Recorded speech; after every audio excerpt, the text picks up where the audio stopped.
Hello दोस्तों। स्वागत है एक बार फिर से मेरी चैनल की नई वीडियो में।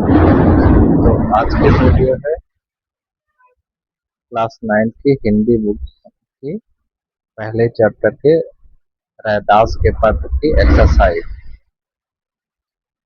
इसमें पहला क्वेश्चन आप देख सकते हैं, रचना से संवाद तक है। इसमें पहला प्रश्न दिया है कि निम्नलिखित प्रश्नों के सटीक उत्तर चुनिए और यह भी बताइए कि आपको ये उत्तर उपयुक्त क्यों लगते हैं। तो जैसे पहला है, अब कैसे छूटे राम रट लागी पंक्ति का भाव क्या है। तो पूछा गया है, नाम उच्चारण की कठिनाई, नाम रटकर याद करना, आराध्य का नाम जपना या मित्रों का नाम रटना। इस पंक्ति का सही भाव इन चारों में से क्या होगा। अब कैसे छूटे राम रट लागी, इसका सही उत्तर होगा आराध्य का नाम जपना। स्पष्टीकरण कुछ इस प्रकार है कि अब कैसे छूटे राम रट लागी पंक्ति में कवि रैदास यह कहना चाहते हैं, उन्हें राम भगवान के नाम का ऐसा प्रेम और लगाव हो गया है कि अब उसे छोड़ पाना संभव नहीं है। यहाँ रट का अर्थ केवल याद करना नहीं बल्कि निरंतर भक्ति भाव से नाम जपना है। यह पंक्ति अनन्य भक्ति को दर्शाती है, जहाँ भक्त का मन हर समय अपने आराध्य में लगा रहता है। इसलिए यह केवल याद करने या कठिनाई का संकेत नहीं है, बल्कि गहरे प्रेम और समर्पण से भाव का नाम जपने का भाव व्यक्त करती है। दूसरा जो प्रश्न है कि प्रभु जी तुम चंदन हम पानी पंक्ति में आराध्य और भक्त का संबंध किस रूप में व्यक्त हुआ है। इसके ऑप्शन है, एकाकार और समरूप में, दूसरा तरल और तीव्र सुगंध, और तीसरा आश्रय और आश्रित, और चौथा द्रव और ठोस के रूप में। इसका सही ऑप्शन होगा आश्रय और आश्रित के रूप में। इसका जो स्पष्टीकरण है कुछ इस प्रकार है कि प्रभु जी तुम चंदन हम पानी में कवि रैदास ने भक्त और भगवान के संबंध को बहुत सुंदर उपमा से समझाया है। चंदन यानी प्रभु की सुगंध तभी फैलती है जब वह पानी यानी भक्त के साथ होती है। यहाँ पर पानी चंदन पर निर्भर है और चंदन भी अपनी सुगंध को प्रकट करने के लिए पानी का सहारा लेता है। इससे स्पष्ट होता है कि भगवान आश्रय यानी सहारा देने वाले हैं और भक्त आश्रित यानी उन पर निर्भर रहने वाला है। दोनों का संबंध गहरा और जुड़ा हुआ है, लेकिन आधार भगवान ही है। तीसरा प्रश्न, तुम दीपक हम बाती से रैदास का क्या भाव है। ऑप्शन है, दीपक और बाती का कोई मेल नहीं होता, दीपक बिना बाती भी जल सकता है, तीसरा भक्त आराध्य से अधिक महत्वपूर्ण है, और चौथा भक्त का आराध्य से मेल जीवन को आलोकित करता है। तो इसका सही उत्तर होगा भक्त का आराध्य से मेल जीवन को आलोकित करता है। इसका स्पष्टीकरण कुछ इस प्रकार होगा कि तुम दीपक हम बाती में संत रैदास यह भाव व्यक्त करते हैं कि जैसे दीपक और बाती साथ मिलकर ही प्रकाश देते हैं, वैसे ही भक्त और भगवान का संबंध भी मिलन से ही सार्थक होता है। दीपक अर्थात प्रभु और बाती यानी भक्त के जुड़ने पर ही ज्योति जलती है, जो अंधकार को दूर करती है। इस प्रकार जब भक्त अपने आराध्य से जुड़ता है, तब उसका जीवन ज्ञान भक्ति और प्रकाश से भर जाता है। चौथा प्रश्न है, जो तुम तोरो राम में नहीं तोरो पंक्ति में रैदास का क्या आशय है। ऑप्शन है, परोपकारी भक्ति भाव, दूसरा ऑप्शन है आराध्य से अटूट संबंध, तीसरा है सांसारिक मोह, और चौथा है कर्म कांड पर बल। इसका सही उत्तर होगा आराध्य से अटूट संबंध। इसका स्पष्टीकरण होगा, जो तुम तोरो राम में नहीं तोरो में संत रैदास यह कहते हैं, यदि भगवान भी उनसे संबंध तोड़ दे तब भी वे भगवान से अपना संबंध नहीं तोड़ेंगे। यह पंक्ति उनके दृढ़ निश्चय, अटूट प्रेम और अनन्य भक्ति को दर्शाती है। यहाँ भक्ति भक्त की ऐसी निष्ठा दिखाई देती है जो किसी भी परिस्थिति में नहीं बदलती है। इसलिए वो आराध्य से अटूट संबंध का भाव प्रकट करती है, न कि कर्मकांड या सांसारिक मोह का। पांचवा जो प्रश्न है, तीरथ व्रत न करूं अंदेशा पंक्ति से आप क्या समझते हैं। ऑप्शन है, तीर्थ और व्रत आवश्यक नहीं है। दूसरा ऑप्शन है तीर्थ और व्रत सब आवश्यक है। तीसरा ऑप्शन है तीर्थ जाने से मुक्ति निश्चित है।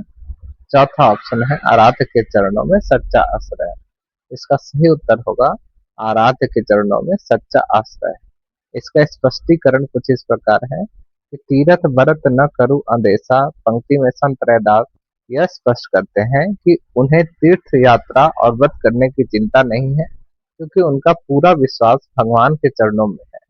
यहाँ कवि बाहरी कर्म कांडों की अपेक्षा सच्ची भक्ति और प्रभु चरणों में समर्पण को ही अधिक महत्व देते हैं।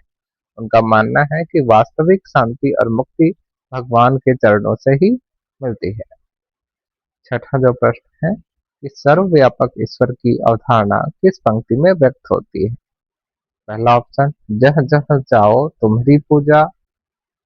दूसरा ऑप्शन जा की ज्योति बरे दिन राती। तीसरा ऑप्शन तुम दीपक हम बाती।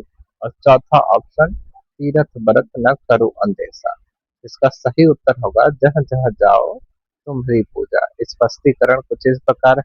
इस पंक्ति में संत रैदास यह भाव व्यक्त करते हैं कि भगवान हर जगह विद्यमान है, इसलिए जहां भी जाओ उनकी पूजा होती है। वह सर्वव्यापक ईश्वर की अवधारणा को स्पष्ट करता है। अन्य विकल्प किसी विशेष संबंध या भक्ति भाव को दर्शाते हैं, लेकिन केवल यही पंक्ति ईश्वर के हर जगह होने के विचार को सीधे प्रकट करती है।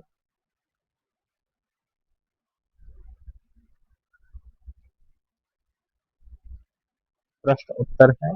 नीचे दी गई पंक्तियों को अर्थ समझाते हुए भाव स्पष्ट कीजिए। पहला है प्रभु जी तुम घन बन हम मोरा जैसे चितवत चंद चकोरा। उत्तर होगा इस पंक्ति में संत रैदास कहते हैं कि हे प्रभु आप बादल यानी घन के समान हैं और मैं मोर के समान हूँ। जिस प्रकार मोर बादलों को देखकर आनंदित होकर नाच उठता है, उसी प्रकार मैं भी आपको देखकर आनंद से भर जाता हूँ। आगे वो कहते हैं कि जैसे चकोर पक्षी चंद्रमा को प्रेम से निहारता रहता है, वैसे ही मेरा मन भी सदा आपकी ओर लगा रहता है। भाव इस पंक्ति में भक्त और भगवान के बीच गहरे प्रेम, आकर्षण और अटूट संबंध को व्यक्त किया गया है। भक्त अपने आराध्य के दर्शन से अत्यंत प्रसन्न होता है और उसका मन हर समय भगवान में ही लगा रहता है। यहाँ अनन्य भक्ति, प्रेम और समर्पण का सुंदर भाव प्रकट होता है। दूसरी पंक्ति है। दूसरा प्रश्न तीरथ बरत न करु अंदेशा तुम्हारे चरण कमल एक भरोसा। उत्तर होगा इस पंक्ति में संत रैदास कहते हैं कि उन्हें तीर्थ यात्रा और व्रत करने की कोई चिंता या आवश्यकता नहीं लगती। उनका एकमात्र सहारा और विश्वास भगवान के चरण कमलों में ही है। भाव यहाँ कवि सच्ची भक्ति की महत्ता को बताते हैं। वे बाहरी कर्म कांडों जैसे तीर्थ या व्रत को छोड़कर मन से की गई भक्ति और प्रभु चरणों में पूर्ण समर्पण को ही अधिक महत्वपूर्ण मानते हैं। इस पंक्ति में अटूट विश्वास, निष्ठा और सच्चे आश्रय का भाव व्यक्त होता है। अन्य जो प्रश्न उत्तर है कि जो तुम तोरो राम में नहीं तोरो पंक्ति में रैदास की अपने आराध्य में अटूट निष्ठा का भाव है। इससे आप क्या समझते हैं, विस्तार से लिखिए। इसका उत्तर होगा इस पंक्ति में जो तुम तोरो राम में नहीं तोरो से संत रैदास की अपने आराध्य के प्रति गहरी निष्ठा और अटूट भक्ति का भाव स्पष्ट होता है। वे कहते हैं कि यदि भगवान जी भी उनसे संबंध तोड़ ले, तब भी वे भगवान से अपना संबंध कभी नहीं तोड़ेंगे। इससे यह समझ में आता है कि सच्चा भक्त किसी भी परिस्थिति में अपने आराध्य से विमुख नहीं होता। उसकी भक्ति स्वार्थ या लाभ पर आधारित नहीं होती, बल्कि सच्चे प्रेम और विश्वास पर टिकी होती है। रैदास की यह भावना हमें सिखाती है कि जीवन में कठिनाइयां आने पर भी हमें अपने विश्वास और मूल्यों को नहीं छोड़ना चाहिए। यह पंक्ति अडिग श्रद्धा, समर्पण और सच्ची भक्ति का उत्तम उदाहरण प्रस्तुत करती है। दूसरा प्रश्न है कि रैदास ने तीर्थ और व्रत के स्थान पर किस साधन को भक्ति का प्रमुख आधार माना है। आपके विचार से भक्ति के क्या आधार हो सकते हैं। उत्तर। संत रैदास ने तीर्थ और व्रत के स्थान पर प्रभु चरणों की सच्ची भक्ति और पूर्ण समर्पण को ही भक्ति का प्रमुख आधार माना है। उनके अनुसार बाहरी कर्मकांड उतने महत्वपूर्ण नहीं है जितना कि मन से किया गया प्रेम और विश्वास। वे कहते हैं कि भगवान के चरणों में ही सच्चा आश्रय है, इसलिए वही सबसे श्रेष्ठ साधन है। मेरे विचार से भक्ति के आधार श्रद्धा, विश्वास, प्रेम, समर्पण और सच्चे मन से स्मरण हो सकते हैं। जब व्यक्ति बिना किसी स्वार्थ के भगवान को याद करता है और अच्छे कर्म करता है, तब उसकी भक्ति सच्ची मानी जाती है। केवल पूजा पाठ या व्रत करने से नहीं, बल्कि अच्छे विचार, दूसरों की सहायता और ईमानदारी से भी भक्ति प्रकट होती है। इस प्रकार सच्ची भक्ति मन की शुद्धता और व्यवहार की अच्छाई पर आधारित होती है। तीसरा प्रश्न कि दोनों पदों में भक्त और आराध्य के संबंध को किन किन प्रतीकों या उपमाओं से व्यक्त किया गया है, लिखिए। उत्तर होगा, संत रैदास ने दोनों पदों में भक्त और आराध्य के गहरे संबंध को कई सुंदर प्रतीकों और उपमाओं के माध्यम से व्यक्त किया है। पहले पद में वे कहते हैं कि चंदन और पानी जिससे सुगंध फैलती है, बादल और मोर जहां मोर बादल को देखकर आनंदित होता है, चंद्रमा और चकोर जिसमें चकोर चंद्रमा को निहारता है, दीपक और बाती जो मिलकर प्रकाश देते हैं, तथा मोती और धागा जो मिलकर सुंदर आभूषण बनाते हैं। इन उपमाओं के माध्यम से रैदास यह बताना चाहते हैं कि भक्त और भगवान का संबंध बहुत गहरा, अटूट और परस्पर जुड़ा हुआ होता है। दूसरे पद में भी यह संबंध निष्ठा और समर्पण के रूप में प्रकट होता है, जहाँ भक्त हर परिस्थिति में भगवान से जुड़ा रहता है। इन सभी प्रतीकों से प्रेम, एकता और अटूट भक्ति का भाव प्रकट होता है। चंदन और पानी एकाकार होने का प्रतीक है। बादल और मोर आतुर प्रेम और व्याकुलता का प्रतीक है। चंद्रमा और चकोर एकाग्र और निरंतर दृष्टि का प्रतीक है। दीपक और बाती जीवन को आलोकित करने वाले अटूट संबंध का प्रतीक है। मोती और धागा परस्पर पूरकता का प्रतीक है। सोना और सुहागा परिष्कार और शुद्धि का प्रतीक है। और प्रभु के चरण कमल सच्चे आश्रय का प्रतीक है। इस प्रकार ये पाठ पूर्ण होता है। मिलते हैं आपसे इसी बुक के अगले चैप्टर में। तब तक के लिए धन्यवाद। जय हिंद।